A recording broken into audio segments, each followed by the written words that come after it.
우리가 하나님을 외면하는 방법은요, 자기 의로 철저히 무장해서 율법주의자가 되거나요, 아니면 그리스도인의 자유를 그리스도의 예수의 마음과 뜻과 상관없이 내가 내 삶의 주인이 되어 거짓 자유로 변질시키는 바로 두 가지 형태로 나타납니다.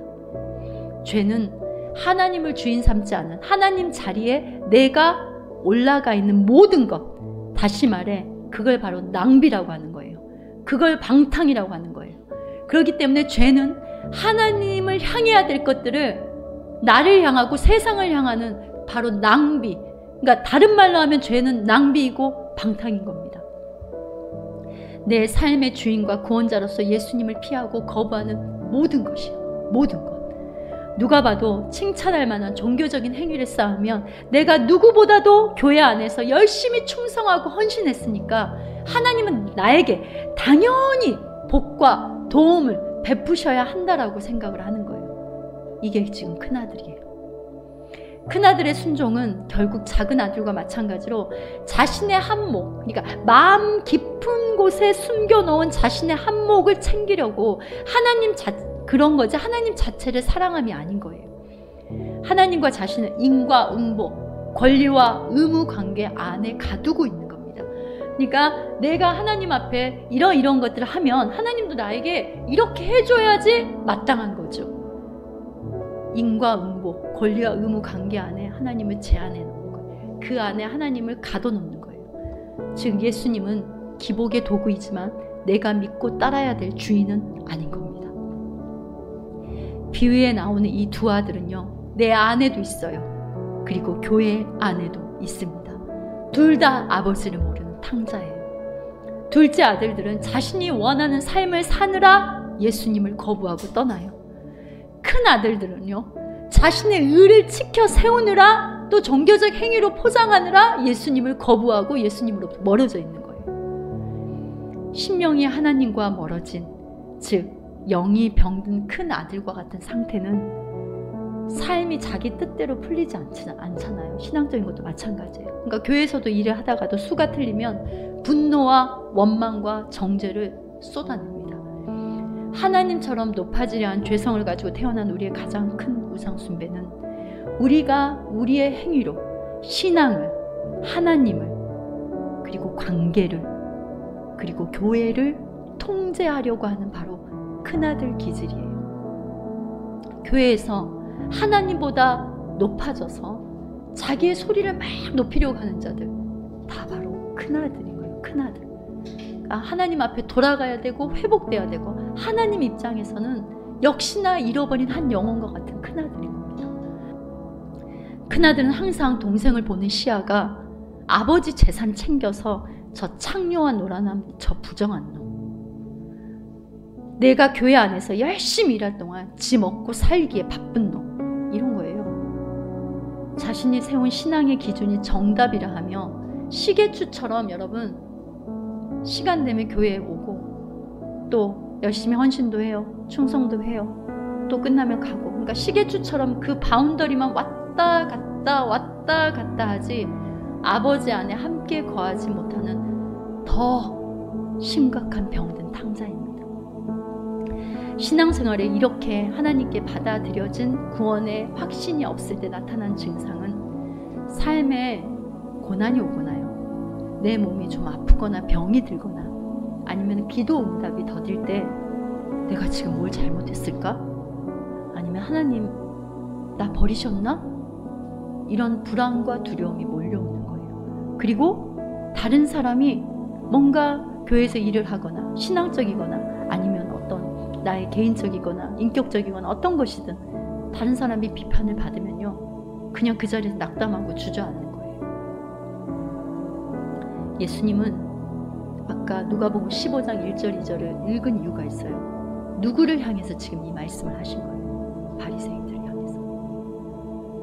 바리새인들을 겨냥해서 이 비유의 말씀을 하고 계신 거예요. 그들의 실상을 보여주고 너희도 구원받아야 될 그 한 영혼이다, 깨달아라, 이 기회를 주고 계시는 겁니다. 그러니까 99마리의 양을 놔두고 잃어버린 한 마리 양을 찾아갔는데 너희들도 바로 그 잃어버린 한 마리의 양이야. 너희들도 돌아와야 돼. 회개하고 돌아와야 될 그 양이야. 기회를 주고 계시는 거예요. 아담아 어디 있느냐? 너 왜 거기 축사 안에 있느냐? 주님의 피와 살을 먹어야 할 내가 왜 쥐엄나무로 연명하고 있냐? 아버지 집에 양식 참 많나? 예수를 먹어야 할 내가 왜 쥐엄나무를 연명하고 먹고 있냐? 그리스도인의 자유를, 그리스도를 찾고 그리스도를 향하고 그리스도로 사는 목적이 아니라 내가 주인 되어서 하나님을 통제해서 내가 원하는 것을 얻어내려고 하는 그 낭비의 열매를 왜 이 아들들아, 이 둘째 아들들아, 이 첫째 아들들아 왜 따먹고 있느냐? 저야말로 주님의 마음을 모르고 찢은 하나님 밭에 똥냄새를 묻히며 열심히 충성한 나를 알아달라고 시위하던 큰아들 같은 목사였음을 전 또 설교 준비하면서 다시 한번 깨닫고 회개하게 되었습니다. 주님이 안고 주님이 짊어지고 돌아가기를 원하는 바로 그 한 영혼, 내가 바로 잃어버린 양이야. 내가 바로 그 잃어버린 한 드라크마야. 어느새 내가 집 나간 탕자에서 예수 집안에 들어와 긍휼의 은혜를 받고 사는지를 망각하고 내가 영문 밖에서 십자가로 너를 끌어안고 오던 그 구원의 감격과 기쁨과 그 온기가 식었구나.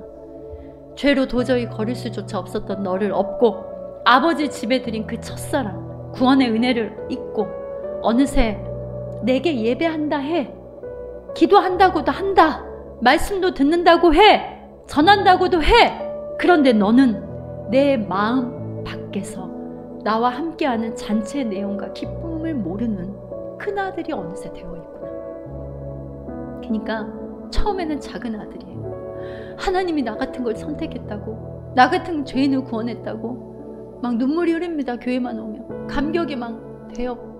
그런데 교회 안에서 어느새 높아지려고 하고 사람들이 더 인정해주면 막 어깨가 높아지고 그래서 막 목소리도 커지고 어느새 내가 막 충성이고 열심히 해요. 그런데 하나님 관계를 잃어버리고 어느새 큰아들이 다 되어버리는 거예요. 그래서 오늘 이 말씀은요, 사실은 그리스도인들에게 먼저 주시는 말씀이잖아요. 하나님 택한 백성에게 성경 66권, 그렇죠? 그러니까 하나님 안에 있는데 큰아들들이 들어야 되는 진짜 복음입니다. 바로 내가 가정 안에서도요, 집안의 탕자 큰아들 모습이더라고요. 여러분 어떻습니까? 남편도 자녀도 가족도 언제나 내가 통제해야 되는 이유들인 거예요. 마치 아우 저 세리, 어우 저 창녀, 소위 내가 가졌다고 생각하는 영적이고 신앙적이라고 하는 의로움에 그냥 미운 동생 취급하는 영적 교만을 새로운 길을 이끄시는 주님의 손길과 훈련을 통해서 그것을 경험하지 않고 깨닫게 해주지 않았다면 저는 아마 질주하는 큰아들이 되었을 겁니다. 그러나 한순간도요, 하나님이 찾아오시는 은혜가 여러분 지금도 없다면 여러분에게 저에게 언제든 우리는 큰 아들이라는 늪에 빠져서 호적거릴 수밖에 없어요.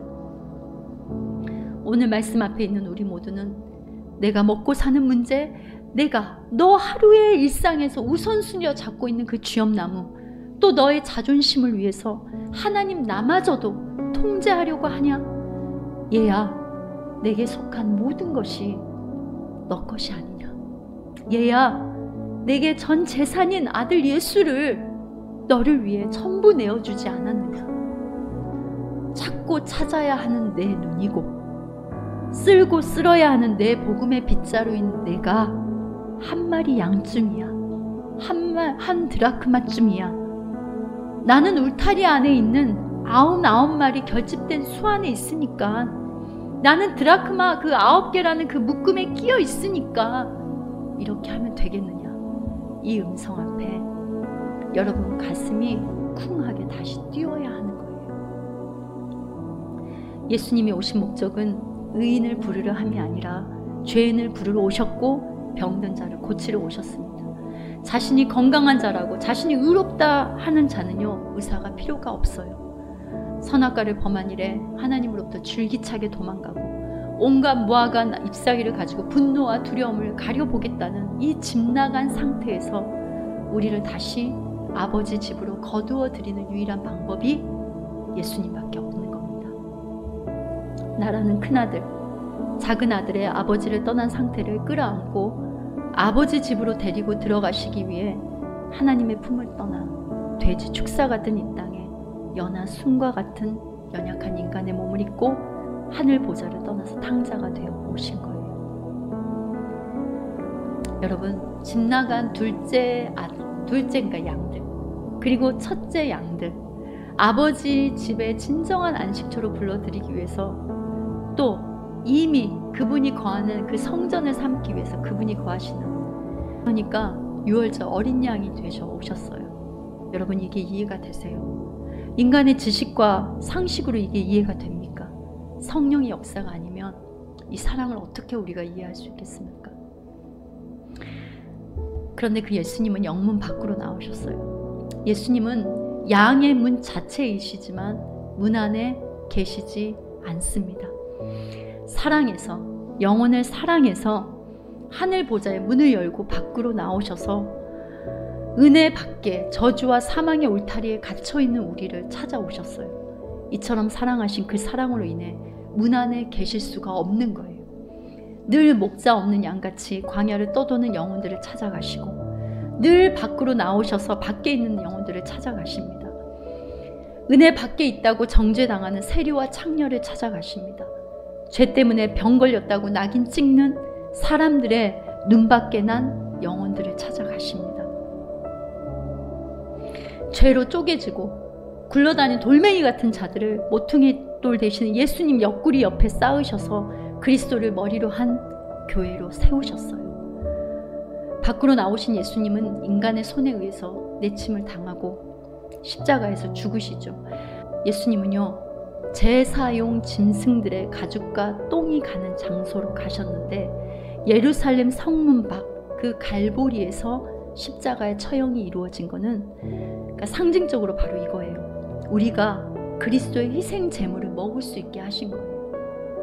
성소 안에 제물은 먹을 수가 없다니까요. 불살라져서 영문 밖으로 먹을 수가 있었다는 말이에요. 죄인들이 영원히 죽음으로 내침을 당하는 영문 밖으로 나오셔서 그 살을 먹이심으로 허물과 죄로 죽은 우리를 살리신 거예요. 예수님께서 부정하다고 하는 영문 밖에서 죽임을 당하시고 우리를 깨끗하게 하셨다는 말이에요. 예수 피로 씻겨져 덮어져 우리는 하나님 앞으로 들어가는 그 길을 예수님을 통해서 열어주셨어요. 오늘 본문에서 여러분, 둘째 아들 때문에 밖으로 나가신 아버지는 어때요? 또 첫째 아들, 큰아들 때문에 밖으로 나가십니다. 그리고 그 아버지의 사랑은 영문 밖에서 내침을 당하시고 십자가를 지심으로 우리를 허물과 죄로 죽은 우리를 살려내셨습니다. 그러기에 여러분, 우리가 나아갈 곳은 바로 그 영문 밖이에요. 예수님이 세상이 다 부정하다고 하지만 주님께서 정결케 하신 바로 그곳에서 우리가 예수 그리스도로 회복되고 우리 안에 부활의 생명이 있는 그 복음을 여러분 증거하는 겁니다.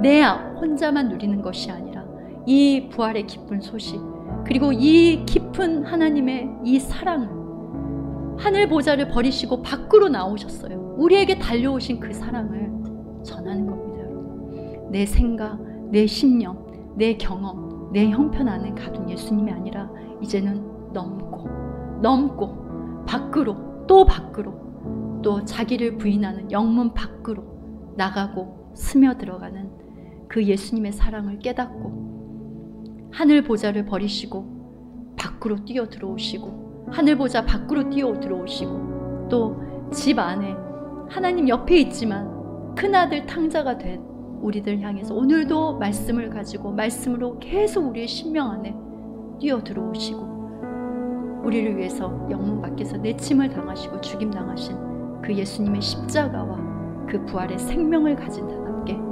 그렇게 예수님의 사랑을 찬양하고 증거하고 누리는 우리 아파르케 성도님들과 하람 예꿈이 되시기를 주님의 이름으로 축원합니다.